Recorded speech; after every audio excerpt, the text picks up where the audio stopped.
So this afternoon what we propose to do is to run you through, very quickly, it needs to be quick because there's a lot of information here, on the amazing things that God has shown to us in fulfilling Bible prophecy over the last 2.5 years or so.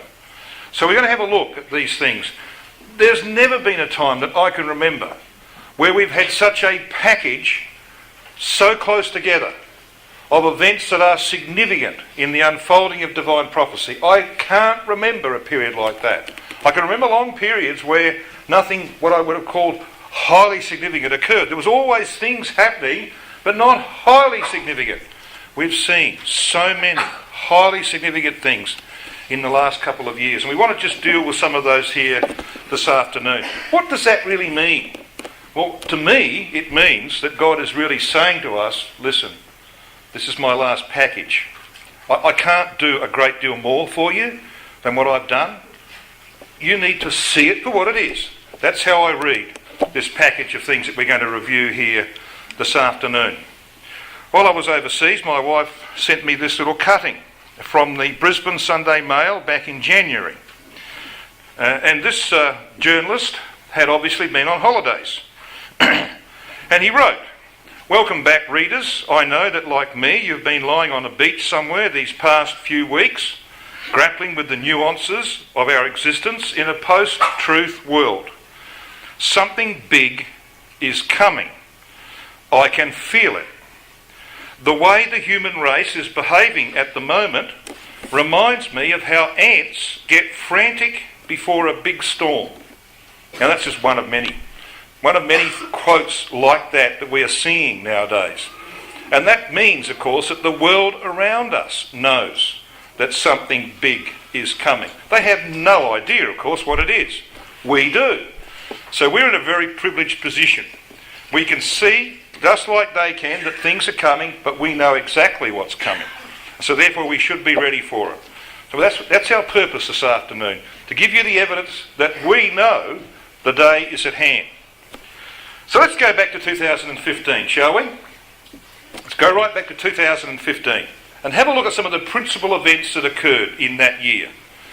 In that year, Putin, of course, continued to destabilise the Ukraine by supporting the rebels in the east and by chasing the huge debt that the Ukrainians owed to Russia for many years of supply of gas and oil. He wants to bankrupt them because he wants to take over that country. Why does he want to take over that country? Well, because you see, Ukraine happens to be the homeland of the Russian Empire. The original Rus were in the Ukraine, and their first capital, when they became a kingdom, was Kiev. Kiev today is the capital of the Ukraine. And so Putin, who's made it no secret that he wants to revive the Russian Empire because he sees himself as a Tsar, he's going to have to get the heartland. You can't have an empire rebuilt without its heartland. You've got to have your original heartland. And so that's why he wants the Ukraine, and he's working towards that end. And of course, what happened in 2015 is that oil prices went rock bottom. We got down to $40 US a barrel. It's a little bit more than that now, but that really impacted many economies, including Russia, of course. And OPEC stupidly said we're not going to lower our output, so therefore the price was kept low. That has brought many nations to the brink, including Russia. There's the crisis in Syria and Iraq as ISIS took control of strategic cities and towns. That's what brought, of course, Russia into Syria in September 2015. Pope Francis continued to mingle iron with clay to form the feet of the image. You know, there was a time, I'll show you, that the Pope said that Vladimir Putin is the only man that we can look to support Christians against their oppressors. Just a few weeks ago, Vladimir Putin said about the Pope that he's not a man of God. That's what he said about the Pope. He's not a man of God. Why not? Well, because you see, he's pumping the doctrine of liberty, equality and fraternity. He's got all of these liberal notions and he's pumping them in Europe. Putin's not happy about that. Okay, so he said he's not a man of God. Britain, of course, edged closer to European withdrawal, and we spoke about that this morning in the Sunday school session. And in July of that year, 6 nations lifted sanctions on Iran at the expense of Israel's security. And in fact, even though they won't own up to it openly, although John Kerry basically did, the US pledged to defend Iran against any attack from Israel. Think about that. Defend Iran against Israel? Yep, that was basically locked away in the small print of the agreement. And Kerry basically agreed that that was the case. So this is the Ukraine, the original heartland of the Kingdom of the Rus. Yes, Kiev is its first capital, established in 882 AD. Russia's had 1,500 troops in the Transnistria region of Moldova since the early 1990s, creating trouble, and they're still creating trouble there. Over on the eastern side, of course, of the Ukraine, you've got the Ukrainian rebels in the Donetsk Republic, that they call it. And of course, in 2014, in March of that year, Russia annexed the Crimea, which of course is part of Ukraine, or at least it was. So this is what's happening to this country. On the 29th of November last year, Ukraine reported Russia has 7,500 troops in its eastern province, 23,000 in Crimea, 9,000 of those on a very narrow border, and 55,000 on Ukraine's eastern border, that is outside the border. What are they doing out there? 55,000, waiting for the day. Waiting for the day when they can simply move in and take over this crippled country called Ukraine. And then we're going to have something very important. You know what we're going to have? When you look at a map of Magog, the eastern portion of Magog is the Ukraine. All right, it's the original heartland of the Russian Empire. That's what Putin wants. He's rebuilding it. And when he gets it, we're going to have Gog, the one at the top, that's what the name means, Gog, the one at the top, Prince of Rosh, Meshech and Tubal. What land is he from? He's of the land of Magog, all right? Gog of the land of Magog. Yes, they'll have the Ukraine. So that's where those events are heading. We're watching some very significant things. And if you don't think that that's true, listen to Putin himself. This is April 2016. He made this statement, according to the Russian 24 news channel. And he's addressing a delegation of the Ukrainian Orthodox Church, and he reiterated that nothing can shake Russia's perpetual blood alliance with Ukraine. In spite of all malicious efforts exerted by the ruling junta in Kiev, adding, rising neo-fascism in Ukraine is like the infectious gangrene which can spread across the European continent. And we, listen to the spleen in these words, and we, the people of the Russian Federation and descendants of the Soviet Union, we are determined to stop this plague. What would you think if you were in Ukraine? I think I'd be getting the impression that I might have to shift somewhere else, because he's coming. This guy is coming, and he's coming for a reason, to fulfill Bible prophecy. So let's move on then with what happened in 2015, because that's where the troubles in the Ukraine were ultimately going to lead, and it's still unfolding. Well, of course, when those 6 nations lifted their sanctions on Iran, guess what Iran did? They published a book declaring they will destroy Israel within 25 years. Same policies as Ahmadinejad, going to wipe Israel off the map. September of 2015, Netanyahu challenged the UN with the 45-second silence that I mentioned here the other evening during his speech, in which he boasted about Israel's democracy and how they receive the LGBT community, etc. Russia sent planes, of course, and troops to Syria in September 2015. And they bombed all opposition to Assad. By November, the Turks foolishly had shot down a Russian jet plane, and of course, they were then immediately hit by reprisals. Now, Vladimir Putin said at that time, brothers and sisters and young people, he said, Turkey will pay twice for this. He made them pay initially in the economic and political sanctions that he placed on them, but they haven't paid a second time yet. They will pay a second time when you see what he has in mind for them, when he takes over Constantinople, as he calls it, because that's the payment that he's going to demand from them. In December, the Turkish president received a demand from the Kremlin for the Hagia Sophia to be returned to to the Russian Orthodox Church. Now, you've probably also seen pictures of the Hagia Sophia. It's the most important building in Istanbul today. It's currently some kind of museum, I believe, but it used to be Muslim. The Muslims took over Constantinople in 1453. They chased out the Eastern Orthodox Church that went to Moscow and became the Russian Orthodox Church. And the Russian Orthodox Church wants to go back to its home. It'll be like the Catholics not having access to the Vatican. You get a bit of a picture, all right? They want their home back. Their most important building is the Hagia Sophia. And so when they shot down the jet, there was this letter that came from the Kremlin saying, we demand the return of the Hagia Sophia. Of course, it's ridiculous. Who's going to give up a building in the middle of their city? But you see, that's the kind of demand that Putin is making. And he made it very plain that he's aiming in that direction. Because shortly afterwards, on Russian TV, in May 2016, this is what was appearing on Russian TV. That's like a picture of a TV screen, see? Now, let's get your bearings straight here. There is the Black Sea. So there's the Black Sea. There's the Bosphorus that leads from the Black Sea to the Sea of Marmara. Sea of Marmara. Then you've got the Hellespont, okay? You've got this narrow strip of Hellespont that comes out into the Aegean Sea. And of course Greece is over here. So you got the picture? Well, look at this. See these orange boundaries here? This is the redrawn map. This is Russian territory, they say. So down here there's a comment. Istanbul, it's a popular theme in Russia's propaganda lately. Istanbul is a Russian city. Excuse me? Well, that's, you see, what they're preaching to their own people. And that's exactly what the scripture says has to happen. Eventually Russia has to have control of Constantinople so that they can become the eastern leg of the image of Nebuchadnezzar. See, that is how close we are, brothers and sisters, to the reality of these things. And if you don't think that Putin is not preparing for this, then you've not seen pictures like this. Okay? This is his brand new war room.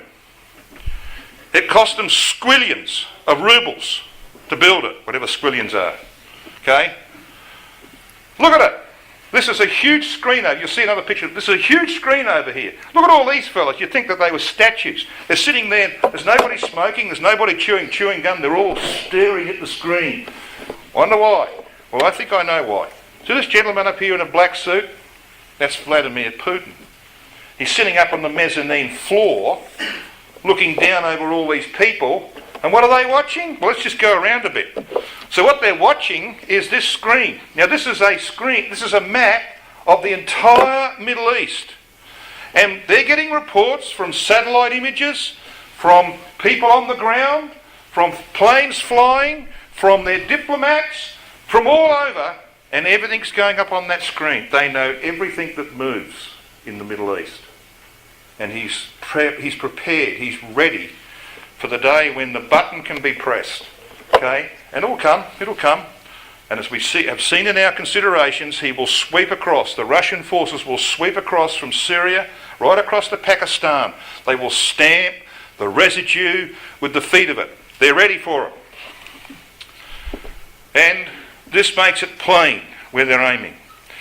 This is a report from TASS, the Russian news agency, on the 16th of April 2016. Putin said, should Turkey not stop supporting Al-Qaeda's Syria branch, I am indeed eager to end the job the late Tsar Nicholas II left unfinished. Now, of course, Tsar Nicholas II was the last Tsar. He was assassinated by the Bolsheviks in 1917 or thereabouts. So we want to say this. During the World War I, he, the Tsar, sought to restore Constantinople. Now, stop there. It's not called Constantinople today. It's called Istanbul. But he calls it Constantinople. Putin knows his history.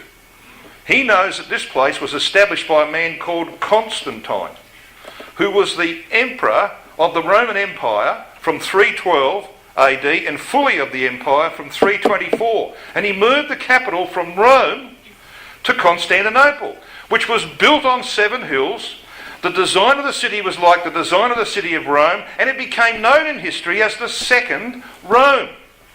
When they were kicked out of there in 1453, they went to Moscow, and Moscow became known as the Third Rome.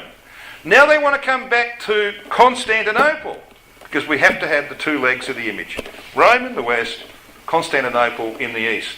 That's what's happening. He's determined to get it back. So let's read on.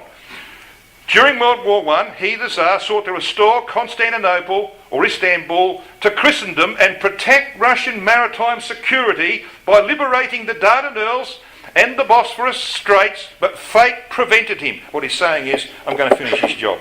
Okay? I'm going to finish the job. I will get Constantinople back. All right, let's just leave that for a little while. Now, this morning, in our Sunday school session, we spoke of the dramatic event of the removal of Britain from Europe through the Brexit vote of 23rd of June 2016. So I'm not going to repeat that, although there's a few here, of course, this afternoon that might not have been there this morning. But we pointed out the dramatic events that occurred on that day when a storm came from Europe, from over Brussels, and there were at least three huge downpours, midnight, in the morning at 11 a.m. and in the afternoon of that day at 5 p.m. so that people, many people, millions of people in fact, weren't able to vote. Even up to 10 p.m. at night, they weren't able to vote. And they expected the London vote to carry the yes vote, to stay in Europe. And it didn't happen that way because of angelic intervention. So there were some remarkable things that happened in 2016. Of course, the other remarkable thing that happened in 2016 was the election of Donald Trump. Now, nobody thought, virtually nobody thought that it was possible that a man like him could be voted into power. Why is he there? I believe he's there because God is going to use him. He's already using him, as we saw the other day, but he'll use him in another way. And I understand he's under pressure. There's talk of impeachment and all sorts of things going on like that. Don't worry, he's not going to do a Nixon and just calmly get on a helicopter and fly away. He's not that kind of fella. He'll bomb North Korea or do something like that. And it will be used by God to tip this world over the edge. And it's pretty close to going over the edge. So it needs it needs a loose cannon like this man to be a catalyst for that kind of thing. So God's put him there for a reason, and we watch with great interest. Now, the other thing that might have escaped some people is that there was another very significant thing that happened in 2016. And it happened on the 4th of December of that year. The Italians rejected the constitutional changes that their popular Prime Minister had put up that could have kept Italy in the European Union. Now, Italy, like many of the other southern European countries, is basically bankrupt. They're basically bankrupt. So they had to make changes in order to survive. And the Italian public, despite the popularity of this Prime Minister, voted no. They said no. And that, of course, meant that he had to resign, and he's been replaced by shambles of a government. And so Italy is in serious strife. It too eventually will be forced out of the European Union. Very interesting things. Let's just have a quick review of other things that happened in 2016. In June of that year, the Pope visited Armenia and highlighted the Turkish genocide that had occurred between 1915 and 1922, when 1.5 million Armenians were slaughtered, some of them just pushed out into the deserts to perish. And the Turks, over that period of time, took 80% of the territory of the Armenians. Now, some of you will probably be aware that they did have a very large piece of territory. It is said that Russia and Turkey are building up forces along the Kurdish strip of the Syrian border, that Russia supports restitution of the confiscated territory of the Armenians. Any conflict that might emerge there between Russia and Turkey, and of course the Kurds are involved in that as well, will see the return of ancient Tagama. It's going to reappear, Tagama of Ezekiel 38 and verse 6. ISIS had gained a foothold along the coast of Libya during 2016. Both Russia and the US have said they will deal with the problem, but trends have shown that the US is not really interested, and only Russia is likely to intervene. Well, guess what? Just earlier this year, the Russians landed troops on the Egyptian side of the border in order to get involved in Libyan politics. They're going to cross over the border and support one of the strong men of Libya. They're going to put him in their debt, so that when, of course, he ultimately takes over that country, he's in their debt. Of course, we know that Libya is mentioned as well in Ezekiel 38 and verse 5. So we're seeing dramatic developments in that regard as well. But just a bit more about Armenia. Now, I want you to notice something here. This is Russian TV, okay? Do you see this little orange bit up here? That was what you saw previously. Remember the map that had drawn a line around Istanbul? Yeah? That's what you saw previously. So here is Turkey. There's the body of Turkey. There's the Black Sea up here. Okay. So what's this over here? What's this orange bit over here that I've got circled in the yellow? Well, that is the territory of Armenia. Now, Armenia doesn't look like that today. But have a look what they're saying. Russia's state-sponsored Vesti, Persykes-Picot, Constantinople, Istanbul, and the Turkish Strait should be Russian. Interesting? Okay, down here. Russia's state-sponsored Vesti, Western Armenia and Mount Ararat should belong to Russia as well. So you see what's happening here? Russia is taking a vital interest in restoring the nation of Armenia that was brutalised by the Turks in 1915 through 1922. Now, the reason that's important to you and me, brothers and sisters and young people, is this. Here's your Turkey, all right, there's your Black Sea, there's Israel down here. This area here is the Tagama of Ezekiel 38 verse 5. Tagama is the name of the Armenians, who are still called the House of Thorgum or Torkamatsi, say Kiel and Dalish. So Russia's involvement over here to restore this territory to the Armenians means that when that comes to pass, and it's already begun, when it comes to pass, we're going to have the Tagama of the North Quarters of Ezekiel 38 and verse 6. It's called a house, of course, the house of Tagama, because they were scattered all over the place. They went all over the place, and Armenia ended up being a very small country. That's Armenia today, that red part there. But this is their old territory. It's eastern Turkey. They also had a section down here in Cilicia. Russia is aiming to return that to the Armenians, and we'll have our Tagama of the North Quarters. Amazing things are going on right now. And this man got involved in that. This is the Pope. So in June 2016, he visited this little country called Armenia now. And he mentioned the word genocide. Pontiff ad lib's controversial word during speech to devotees, risking repeat of diplomatic rift between Turkey and the Vatican. He's not concerned about that. Why is he not concerned about it? Well, read this down here in the yellow. The Vatican has long cheered the Armenian cause, holding up the poor country of 3 million mostly, who? Orthodox Christians, as a bastion of faith and martyrdom in a largely Muslim region. So he went there to support the Orthodox Christians. Now, why would he do that? Why would he do that when the Orthodox Eastern religion had been out of step with the Western Church? The Roman Catholics haven't been able to get on with the Greek Orthodox in the East for over a millennium.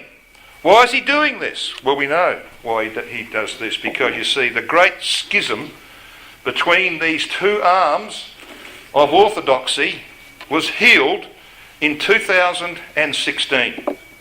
So here is your article that I'm going to read. But see this little box in the middle? How can Putin get away with his actions in the Middle East? Well, this is part of the reason. On February the 12th, Pope Francis was going to meet the Russian Patriarch Kirill, head of the Russian Orthodox Church, which used to be, of course, from Constantinople. The high-profile meeting will start a rapprochement between the Catholic and the Orthodox churches after 1,054 years of schism. They've been out of step for over a millennium, but now they're singing from the same hymn sheet. Now the two legs, the one in the west and the one in the east, as it were, are beginning to walk together in harmony under the same way of thinking. That has happened. It's taken Over 1,000 years. And it's happened right now in our time. What does that tell you? Okay? Got to tell you something, doesn't it? So let's move on. Principal events of 2016. The Pope declares that Vladimir Putin is the only world leader that can protect Middle East Christians from their persecutors. Yeah? Russia cemented ties with the Sudan. Important because you see, the Ethiopia of Ezekiel 38 verse 5 is not the Ethiopia on the Horn of Africa. Only part of it. The Ethiopia, or the Kush, of Ezekiel 38 verse 5 is in fact the Sudan. And so Russia has now strong relationships with them. Russia and Israel grow closer together, as we've seen in our studies, as Israel looks for support in the wake of the US policies. Well, that's changed a bit, of course, since the election of Donald Trump, but it's too late. It's too late for America. Israel now is being locked in to a relationship with Russia, as we saw the other night. Saudi Arabia led 20 Middle East nations in a war exercise in northeastern Saudi Arabia involving 350,000 troops and countless modern weapons. What are they doing that for? Well, because they're preparing for something, aren't they? They were concerned that Syria might fall, that it might, that their support of the rebels might be thwarted. Well, of course, it is looking that way. So they're preparing to get involved in Syria. That may be a catalyst to cause Russia to come against them and then sweep right across to Pakistan. We don't know what the angels will do there, but we do know the end. We do know what has to happen, and it's already beginning to happen. So the Pope looks to Putin to protect Christians. According to Pope Francis, Putin is the only one with whom the Catholic Church can unite to defend Christians in the East. It's important to join efforts, he says, with Russia to save Christianity in all regions of the world where it's oppressed. Interesting, isn't it? Because we know, of course, that the Gogian Confederacy, which is shown in the image of Nebuchadnezzar, has a Babylonian head. It's got a Roman, Babylon the Great way of thinking. It's very interesting to see what's happening there. But of course, when Putin recently said that the Pope's not a man of God, you know what the Pope did? First thing he did? He sent off his closest friend in the Vatican to Moscow to set up a meeting. Him, the Pope, going to Moscow to personally meet Vladimir Putin to put the house back in order. So Putin is a very smart man. He's able to put pressure on. He presses this button and people react this way, and he presses another button and they react that way, and by peace, he's destroying many. So let's move into 2017. What are the significant things that have happened in this year, brothers and sisters and young people? Well, on the 29th of March of this year, something very important happened. Britain's Prime Minister, Theresa May, initiated European Union Article 50, the process to formally get Brexit underway. Now, under the rules of the European Union, if you initiate Article 50, you have precisely 2 years. 2 years to get out. And of course, they've got to negotiate their way out. The problem is this. Britain, like all the other European countries who are part of the EU, is governed, it is run under European rules. Legislation passed through the European Parliament. Do you know how many pieces of legislation there are? 34,000. 34,000 pieces of legislation that govern the way your country runs. They have got Buckley's chance, haven't they? They've got Buckley's chance of sorting out 34,000 pieces of legislation. Do you know what they're going to do? They're just going to pick it all up, holus bolus, and bring it into British law, make it British law, and then sift through it. It'll take them centuries to get through that. So you see, it's an absolute mess. But what it will mean is this, that they'll be forced in the end. And we mention again what we mentioned here this morning, that when Theresa May, in her hubris, decided to go to the electorate on the 8th of June for an election she didn't have to hold for another 3 years, okay? 3 years she could have ruled, but she thought she's going to easily win, increase her majority, give her a free hand and power to negotiate the departure of Britain from the European Union. God had other ideas. The electorate was sick of elections. So she lost her majority. She had a 17-seat majority. She ended up losing her majority. And she's only remained in power by going into an alliance with the Northern Ireland Party, which has about 10 or so members, a Northern Ireland Party that was formed by Ian Paisley, as we mentioned this morning. Ian Paisley, the Catholic hater, the Pope hater, the man who stood up in the European Parliament in the 1980s and said, when Pope John Paul was addressing the Parliament, he stood up and said, "You are the Antichrist." Okay? That's the party that Theresa May now depends on. And they hate Catholicism. And of course, most of the European nations are Catholic. So that's going to create some real difficulties for the departure of Britain, because they're going to have to conform to that party, otherwise they'll lose government. Well, of course, we turn to France. What happened in France this year is quite amazing, isn't it? Marine Le Pen, the right-wing nationalist party, who of course is supported by the Kremlin, that has a policy of making France a close friend of Russia. Well, she didn't win. She was in the presidential election, which, by the way, is a massive step, but she didn't win. But she shook politics up in France, big time. Britain's economy has done very well since the Brexit vote, you might have heard. Money is pouring in to Britain as businesses bet on the future. People who've got a lot of money, like these organisations, the financial organisations who control a lot of superannuation money, they are putting their money into Britain because they're looking at Europe and saying, don't know about that, because that's falling apart.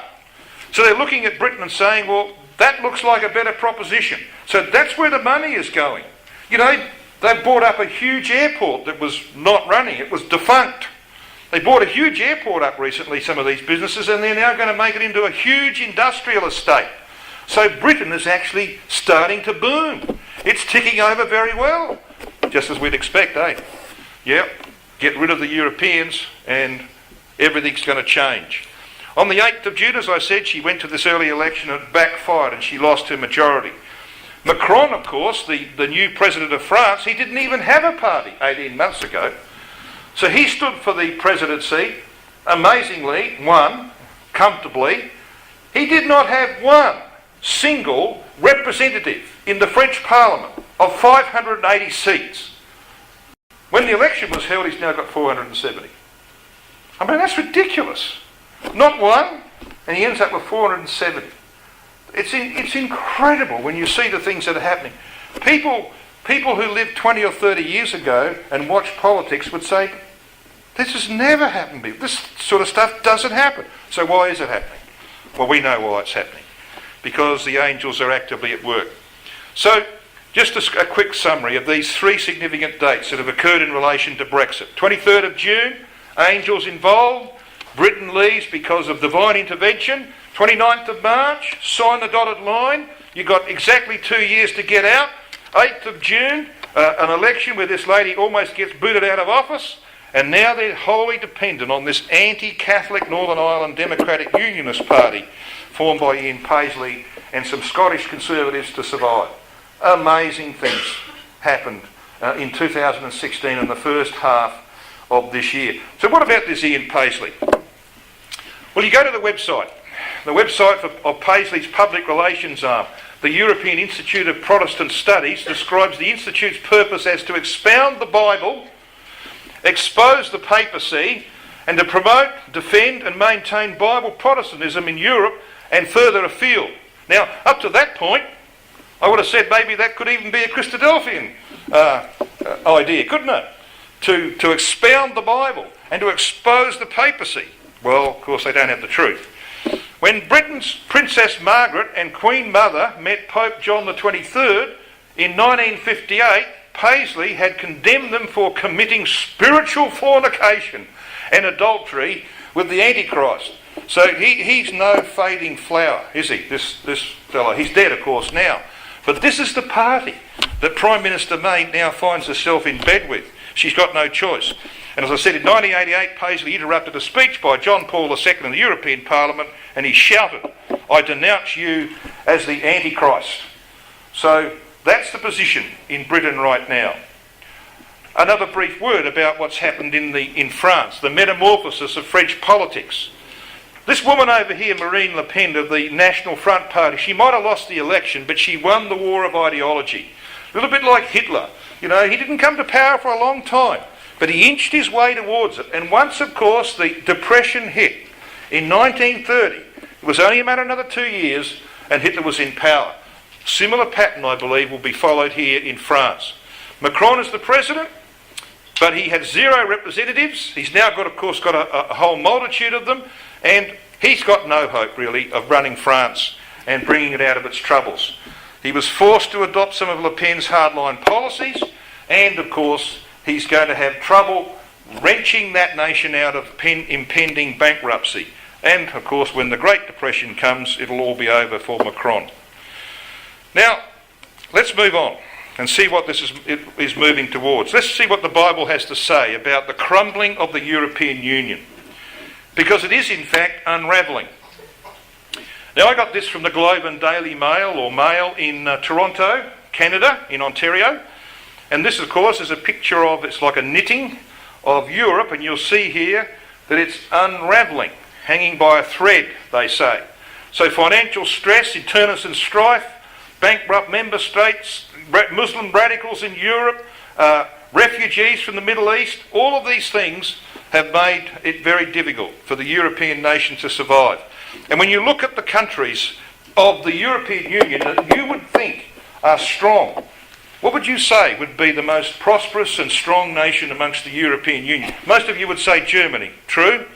Well, you're not right. Okay, you're not right. Because Germany is in serious trouble financially.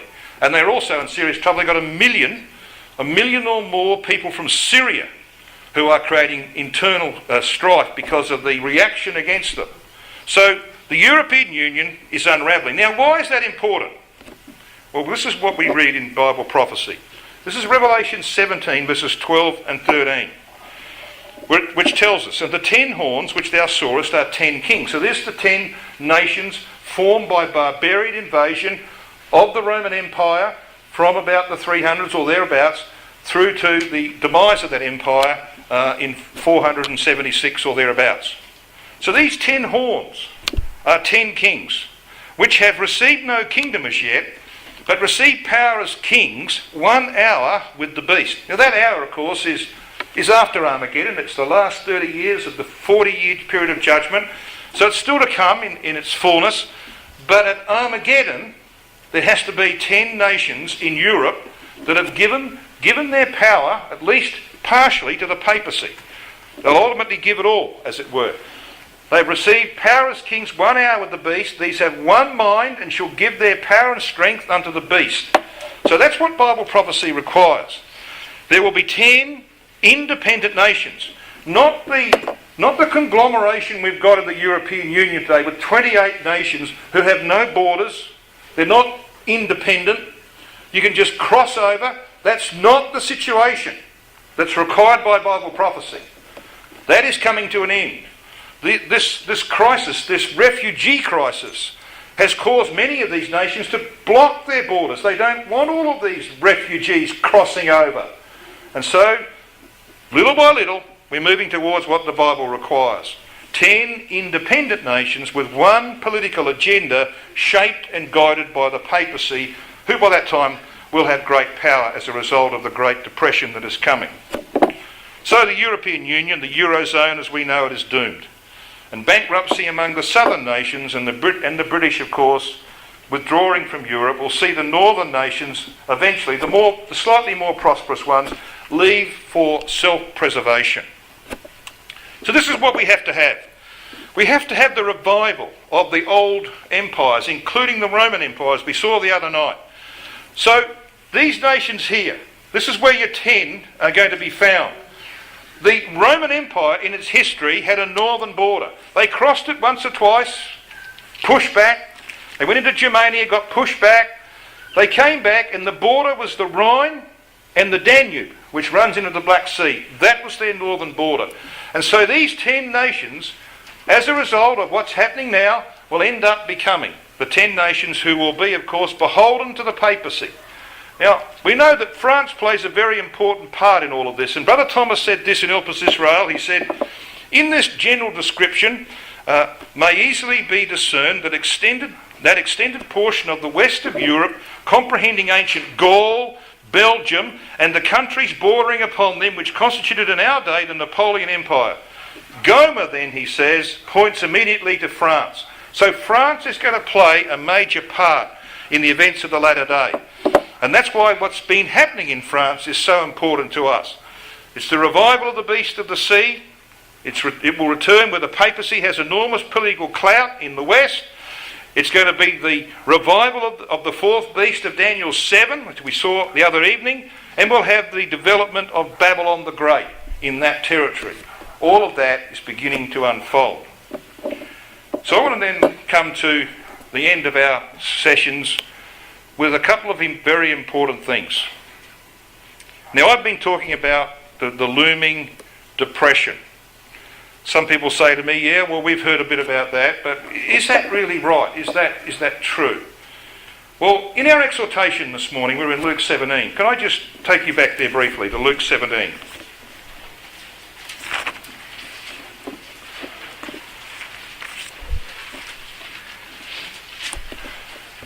The history of the past is used as a pattern for the future. The whole of Scripture does that, and Christ does that.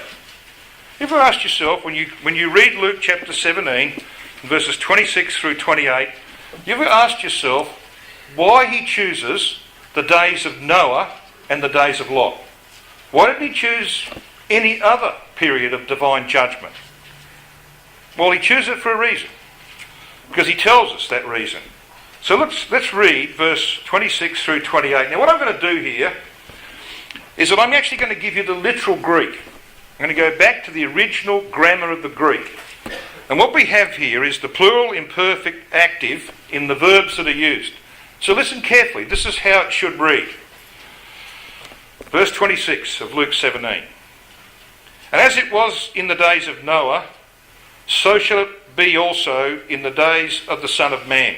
Now, I'm just going to stop there briefly, because he keeps talking about the days of the Son of Man, and the days of Noah, and the days of Lot. Where he uses the plural days, he's talking about days of opportunity. Days of opportunity. Just like there were days before the flood, and days before Lot was taken out, those were days of opportunity. We are actually in a period of the days of the Son of Man. He's about to make his appearance, and these are our days of opportunity. Now, it just so happens that from the time God began to work to bring forth the fig tree, to bring forth the fig tree nation of Israel, is 120 years. That work began in 1897. That was the first Zionist Congress. Within 50 years, Israel's a nation state. Okay? God began to work to give the sign of the fig tree. An unmistakable sign. It's exactly 120 years ago. That's how long he gave Noah's generation. Okay, so there's a little sign there. But we read this in verse 27. Now this is how it should read. They were eating. Because the imperfect tense in the Greek means that you actually start an action but you don't get to finish it. Right? The perfect tense is the past tense. Action finished. Imperfect tense is you've started it, it's ongoing, but you don't get to finish. They were eating. They were drinking. Now he's not talking about sitting down at the meal table at home, is he? He's talking about restaurant type eating. Or pub type drinking. That's what he's talking about. They were eating and they were drinking. And what else were they doing? Well, they were marrying wives and being given in marriage, jumping into one marriage and out of that one into another one, so on. Until the day that Noah entered into the ark and the flood came and destroyed them all. Look at verse 28. Likewise also as it was in the days of Lot. So they're days of opportunity. They were eating, they were drinking, they were buying, they were selling, they were planting, they were building, until Sodom and Gomorrah were destroyed. That day was like any other day. People got up in the morning, they got dressed, they went down to the local coffee shop, They ordered their latte. They sat down as the sun came up and were sipping on their latte. And kaboom! It collapsed. That's exactly how it's going to happen. But thankfully, like Lot and his family, we will have been taken. If Lot had been willing, he would have been taken in the evening. It was because he was running around in ever-decreasing circles that the delay was until the morning. And then he had to be physically taken, remember? By hand. The angels had to grab him by hand and say, "We're getting out of here. Hurry." And he said, "Can I go to this town? Please, hurry." Well, it won't happen like that with you and me. When the knock comes on the door, brothers and sisters, we'll be ready. We'll be ready. We'll be happy to go. I'll have my little bag packed with my toothbrush and whatever might be needed. The angels will tell you. I'll be ready. I know many of you will be too. I want to get out of here. That's how it's going to happen. And that's why they won't care where you are that day. Because the whole system will collapse. It will go over the edge. They'll all be lining up at the banks trying to get money out, and there won't be any money to get. They'll be turning up to their jobs and the boss will say, "No job here, mate." School teachers calling out of the schools, kids not going to school, they're not going to worry where your Christadelphian workers are or your Christadelphian scholars are. Right? They're not going to worry about the fact that the Lismore Hall will be empty on a Monday and a Wednesday and a Sunday. They're not going to be concerned about that. They'll be too concerned about sheer survival in the chaos that's going to hit. Got it? There's a pattern set. The pattern was set, and we're about to see it. We must go before the massive depression. Now, God's given us some signs.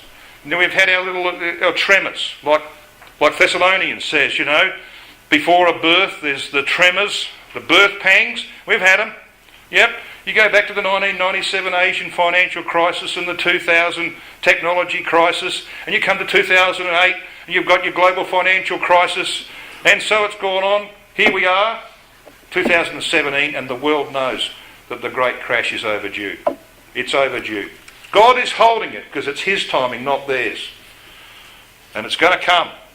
And we will be taken away before the collapse fully comes. This is the sort of report, and I can give you dozens of these, if not scores of them. Report, this one is in, January this year. 80% stock market crash to strike in 2017, economist warns. Jim Rogers, who founded the Quantum Fund with George Soros. Now, you've probably heard of George Soros. He's that guy who's a squillionaire in the stock market and all sorts of things. You've heard of him, probably. I haven't heard too much about Jim Rogers, but they're men who know. They know what's going on in the financial world. That's why they made their money. Okay? When he went apocalyptic. I love this sort of language. He went apocalyptic when he said at 68 trillion, biblical, notice it, a biblical collapse is poised to wipe out millions of Americans. Now there's another fellow called Mark Faber. He's called Dr. Doom in the press. Okay?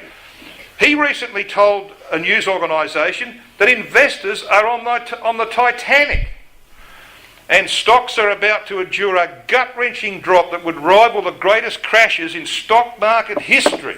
Well, of course, one of the greatest was in 1929, in October, by the way, which is the resurrection era of the Bible. They always happen in October. All the crashes happen in October. And it just so happens that the 29th of September this year is the Day of Atonement, which if there is a date for resurrection, it will be the Day of Atonement. I think there is. And see, the dead will be raised. And at some point after that, we will be removed to judgment to join them. That's coming. And it happens like this. Right? There's a common denominator in the days of Noah and the days of Lot. Both were eras of divine judgment. Both were eras of general prosperity. Both provide the pattern for Christ's return to the earth like no other. So there's Noah's generation given 120 years. It's a significant fact, isn't it? That when you read through Luke 17, you do not read about immorality or violence. Would they not occur? Well, they have. Are we not in the days of Sodom and Gomorrah? Do not we have the violence of Noah's day? Yes, but Christ doesn't mention it. Can you see what he's saying, brethren and sisters and young people, is this? He doesn't think that our brotherhood's going to be troubled by terrible corruption, moral corruption. I mean, it's touched by it, but he doesn't think that's going to kill us all off. He doesn't think we're going to have violence in our community. But he's worried about the prosperity. He's very worried about that. So that's why he only mentions the prosperity part. Remember Lot's wife. Yes, so he comes to raise the dead. And there's a time of trouble such as never was. Now, I'm not sure about the timing here. I don't think I'll do this. But in Daniel chapter 12, verses 1 and 2, check it out for yourself.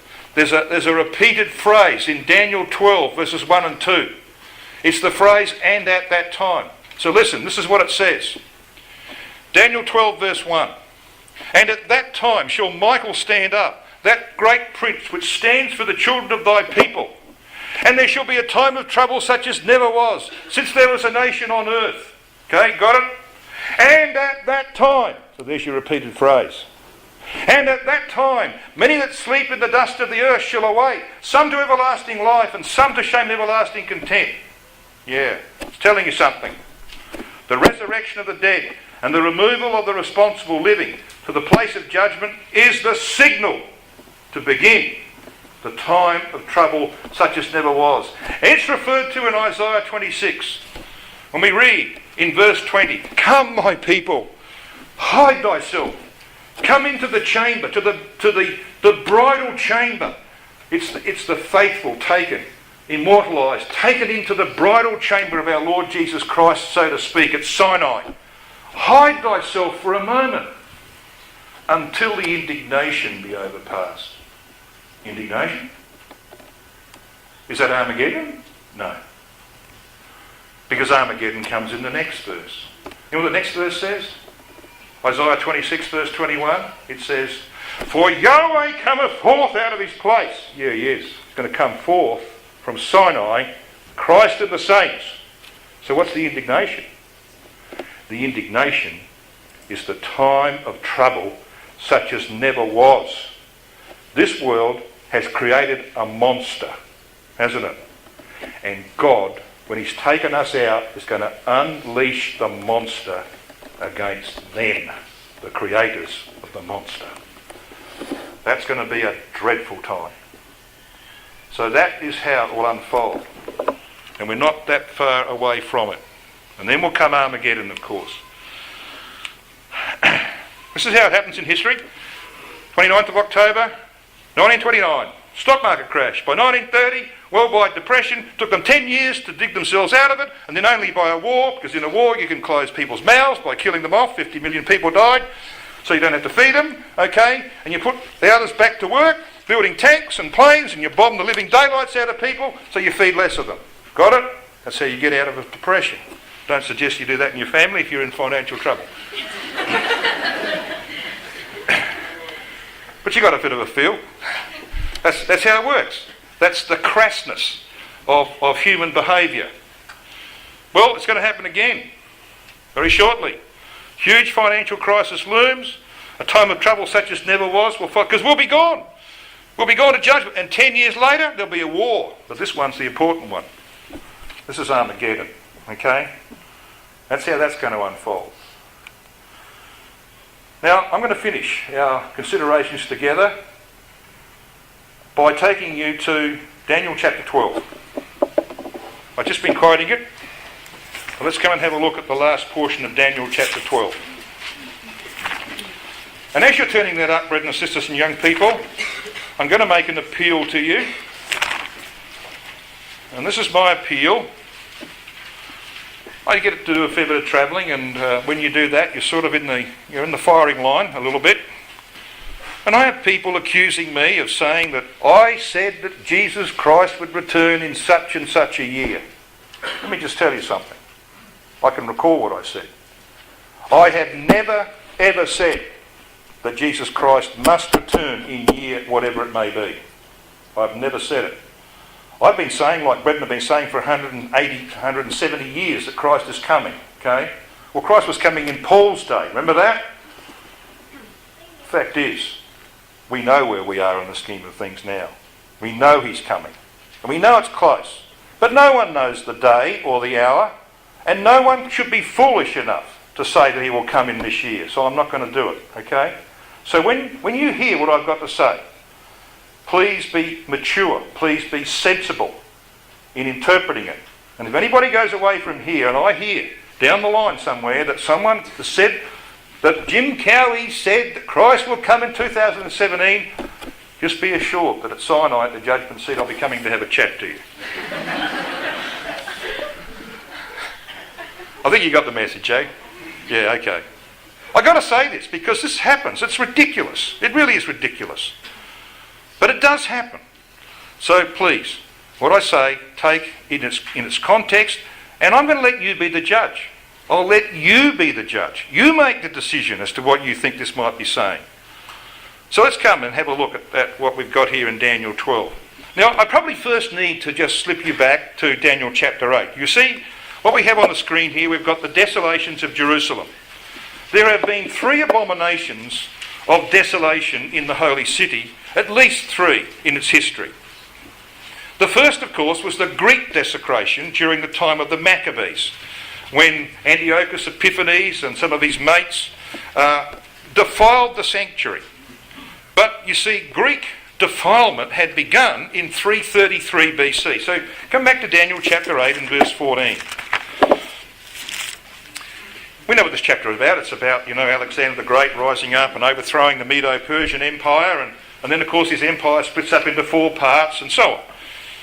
But you see, when Alexander was undertaking his campaigns along the coast of what we would call Israel today, in Lebanon, he had the battle of Isis, which he won, the second major battle in 333 BC, and then, of course, he had to deal with Tyre, and then while he's in these campaigns, he made a trip down to Jerusalem. And the Jews knew he was coming, and out come the priests.